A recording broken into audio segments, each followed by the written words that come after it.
হলিক নিরঞ্জন, কে কোথায় আছিস রে মা? এইদিকে আয়। হ্যাঁ কে? আরে বাবা, হ্যাঁ বলুন, কি বলবেন? হলিক নিরঞ্জন, আমি স্বয়ং হিমালয় থেকে এসেছি। বল আমার কাছে কি জানতে চাস, আমি সব জানি। হ্যাঁ, আপনি সব জানেন? তাহলে তাহলে বলুন তো বাবা, আমার নাম কি? আরে মূর্খ বালক, তুই এত বাদ দিয়ে আমার কাছে নাম জিজ্ঞাসা করছিস? আরে তোর নাম তো বাবলু, আর তোর বইয়ের নাম সুনন্দা। আরে বাবা তো দেখছি তোমার নামটাও ঠিক ঠিক বলে দিল। আচ্ছা বাবা বলুন তো, আমরা কত বছর হলো বিয়ে করেছি?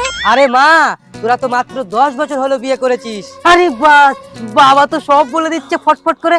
আচ্ছা বাবা বলুন তো, আমরা দুজনা কত সালে বিয়ে করেছি? বাহ বাহ বাহ বাহ, তুই খুব সুন্দর একটা প্রশ্ন করেছিস। আরে তুই তো বিয়ে করেছিস 27 মে 2015 সালে। আরে বাবা এটাও বলে দিল। বাবা বাবা বলুন তাহলে আমার ছেলে মেয়ে কটা? আরে মা, তোর তো দুটো সন্তান। না না বাবা, এটা তো হলো না, আমাদের তো 3টে বাচ্চা। আরে না রে পাগল, আমি বললাম তো তোর দুটো বাচ্চা। আমার 3টেই বাচ্চা। আরে 3টে তোর হলে কি হবে, দুটো তোর আর একটা তোর এক্স বয়ফ্রেন্ডের। বাবা আপনি কি বললেন? বাবা আপনি এখানে দাঁড়ান, আগে ওকে দেখি তারপরে আপনাকে দেখবো। এই দাঁড়া।